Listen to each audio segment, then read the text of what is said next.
በጣም ሰው የሚጨነቀው ለምን መሰለህ?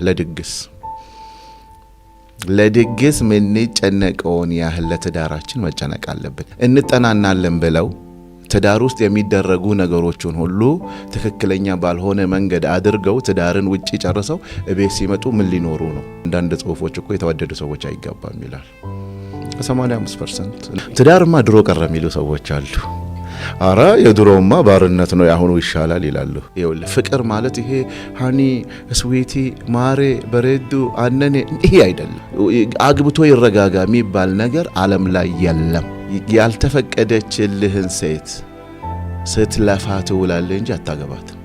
ትዳር ብዙም ስልጣኔ አይፈልግም፣ እውቀትም እንደዚህ ብዙ እውቀትም አይፈልግም። በትዳር ውስጥ ትልቁ ነገር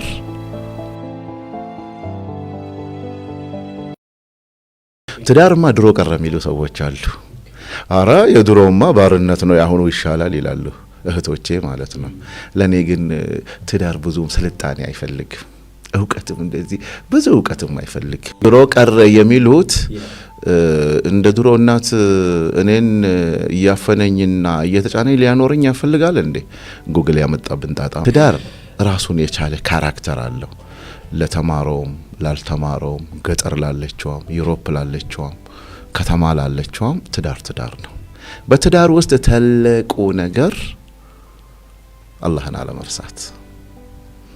ይሄ ለሁሉም ሰው እኩል ነው። the way we translate እንዴት አድርገን አንደርስታንድ እናደርጋለን ወይዎቹ ሊለያዩ ይችላሉ። ከእምነት ጋር ስለሚያያዝ እምነት ለሁሉም ሰው ደግሞ እኩል ነው ባቸው በሁለቱም ሳይድ። አሁን የተበላሸው ምንድነው? የተበላሸ ሳይሆን ትክክለኛ ያልሆነ ምንድነው?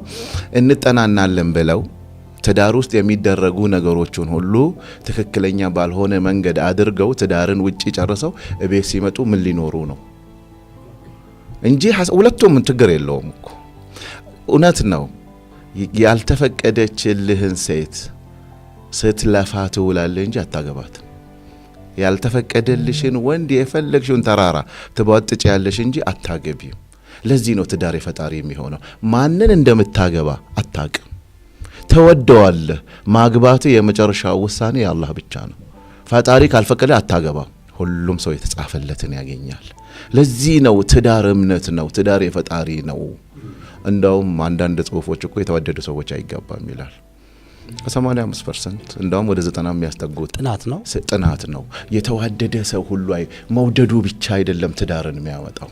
የፈጣሪ ውሳኔ ያልታከለበት ትዳር ደርሶ ይፈርሳል። ሲፈርስ ወይኔ ብለው ተስፋቸውን የሚቆርጡ እህት ወንድሞች አሉ።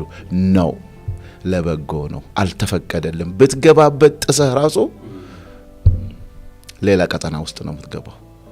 በቃ እሳት ስታጠፋ ነው የምትውለው ጧትና ማታ። ስለዚህ አለመሆኑ የእናንተ ስልጣን አይደለም። ፈጣሪ ሆይ ጌታዬ ሆይ ያ ረብ ይሄን ነገር እንግዲህ አልፈቀድክልኝም ይሆናል፣ የተሻለውን ተካልኝ አለቅ።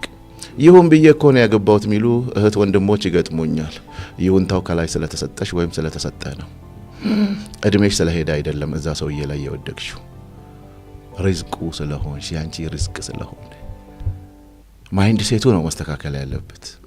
ትዳር በነገራችን ላይ ፈተና የሚያመዛው አሁን ፕሪሜሬጅ ነው። ቅድመ ትዳርን የጠየከኝ ቅድመ ትዳር ላይ በጣም ሰው የሚጨነቀው ለምን መሰለህ? ለድግስ ምን ጨነቀውን ያህል ለትዳራችን መጨነቅ አለብን። በግልጽ ማውራት። ልታገቢ የፈለግሽው ወንድ ምን አይነት ነው? ኦልሬዲ ወደ ድግሱ ደርሳችኋል። ቤተሰቦችሽም አንቺም ኦኬ በሐሳብ ደረጃ አክሰፕት አድርጋችኋል። ከጓደኞቹ ጋር የሚኖረው ምን ይመስላል? ጓደኛ ያበዛል አይደል? እንደ ድሮ ጓደኞቹን 40 ጊዜ ይቀያየራል። ለቤተሰቡ ይታዘዛል። የእምነት ኤክሰርሳይሱን በአግባቡ ሰላቱን ይሰግዳል። በግልጽ ማወቅ አለብሽ። እነዚህ ነገሮች ቅድመ ትዳር ላይ እኛ አገር ላይ አልተለመዱም። ወይንም ሄደን መናማከረው ድርጅት የለም። ሃይማኖታዊ ፓርቱን አሟላን። እሺ አላህን የሚፈራ እምነቱን በትክክል ኤክሰርሳይዝ የሚያደርግ ዘን ካራክተር የሚባል ነገር አብሮት አለ። ማንነት የየቀን እምነት ደግሞ በየቀኑ በምትሰራው ነገር ነው የሚገለጸው። እምነት ደረቅ አይደለም፣ ሪያሊቲ ነው፣ የምትኖረው ነገር ነው። እሺ ይሄ ሰውዬ ኦኬ ጥሩ ሃይማኖተኛ ነው። እሺ እቺኛውን ፓርት ራይት ስጪው። ከአባት ከእናቱ ጋር ያለው ግንኙነት ምን ይመስላል?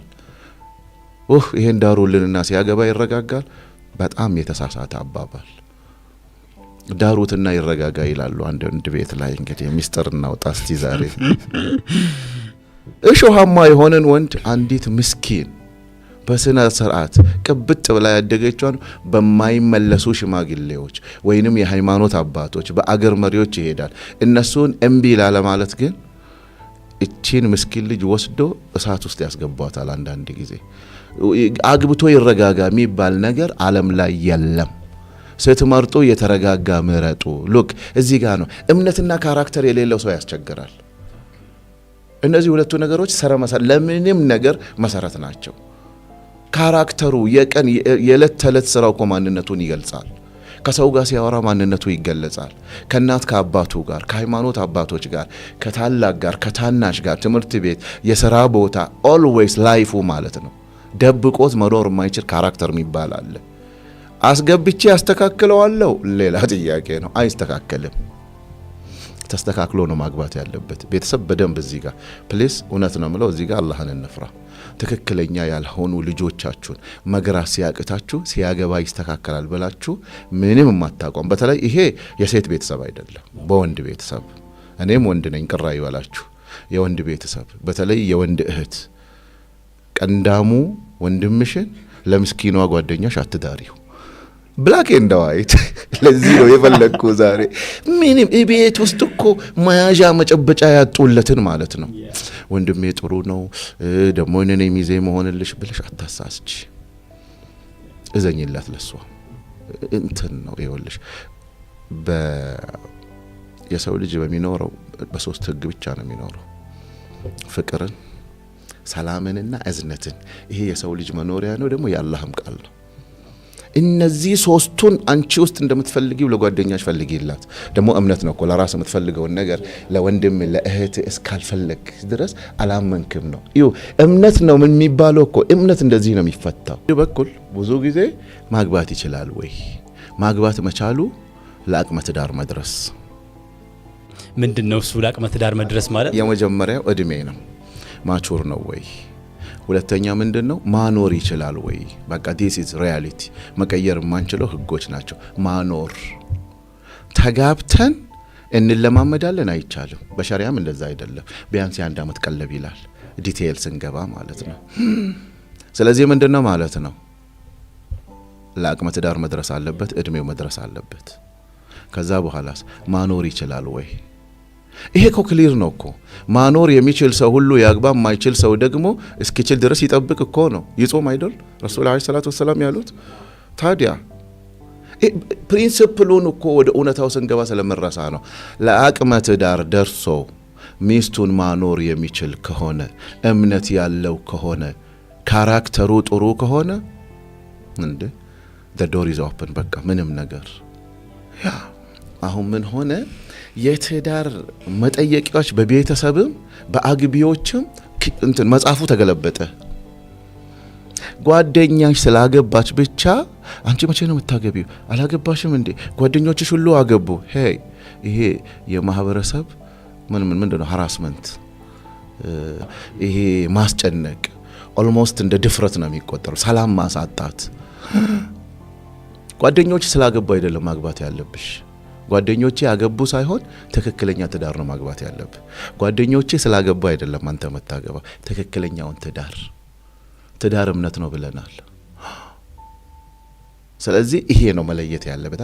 ቅድመ ትዳር ላይ ከፍተኛ ጥንቃቄ መደረግ ያለበት እንዳውም ከምንም በላይ እዛ ነው። ተፈለገ ፍቅሩ መጣ። ፍቅር ማለት ይሄ ሃኒ ስዊቲ ማሬ በሬዱ አነኔ ይሄ አይደለም። ይሄ የቃላቶች ማሳመርና በደንብ የምንደማመጥበት በደንብ እንድንቀራረብ የሚያደርጉን ነገሮች ናቸው። ፍቅር ማለት እሱ ብቻ አይደለም። እውነተኛ ፍቅር የምትወዳት ከሆነ ምንድነው? ሰላም ትሰጣታል። የህሊና ሰላም አትነሳትም። ፍቅር እዛ ውስጥ ነው የሚገለጸው። ከዛ በኋላ ታዝንላታለ። እዝነትም እዛ ውስጥ አለ። ስለዚህ ፍቅር አለ፣ የህሊና ሰላም አለ፣ እዝነት አለ። ሶስቱ ካሉ መኖር ይችላሉ። ፍቅር አሁን እንትን ላይ ነው፣ በተግባር አይገለጽም። ኢነር ነው፣ ውስጣዊ ነው። መጀመሪያ ላይ የምትነጋገር እሷን ብቻ ማሰብ አንተን ብቻ ማሰብ ነገሮች እንዴት ይሆናሉ ምናምን ይሄኛው ነው። የህሊና ሰላምና እዝነት ግን በተግባር ነው የሚገለጸው። ተዋደዳችሁ፣ እሺ ተባባላችሁ፣ መደገስ አትችልም ይጀምራል ማለት ነው። ህሊና ሰላም ያጣል። እሷን ላለማጣት ብለ መግባት የሌለብህ ነገር ውስጥ ትገባለህ። ስለዚህ ምንድነው ፒስ ኦፍ ማይንድ አለቀለት ገና ሳይገባ ከዛ በኋላ አስቸገርሽኝ በእናትሽ ከየት ላምጣሽ ተበድር ያለው በቃ የላቸውምና ያህኒ እንደሱ እኮ አይደለም 50 ሰው ብቻ ነው ምንጠራ when I say like this ሴቶችን መንካቴ ሳይሆን ሪያሊቲውን እንድታዩት ብዬ ነው። አይ 40 ሰው ብቻ ነው 50 ሰው ነው ምጠራው በኔ ወገን ላንተ ደግሞ 10 ካርድ ሰጣለሁ 10 ትጣላለህ በቃ ከዛ እዝነቱ ይጠፋል፣ ጭንቀቱ ይመጣል። እነዚህ በተግባር የሚገለጹ ናቸው፣ መደበቅ የማይችሉት። አየህ እንዴት እንደሚያያዙ። እነዚህን ሶስቱን ነጥብ አያይዘ በተቻለ መጠን አቻችለ አስታርቀ መሄድ ከቻልክ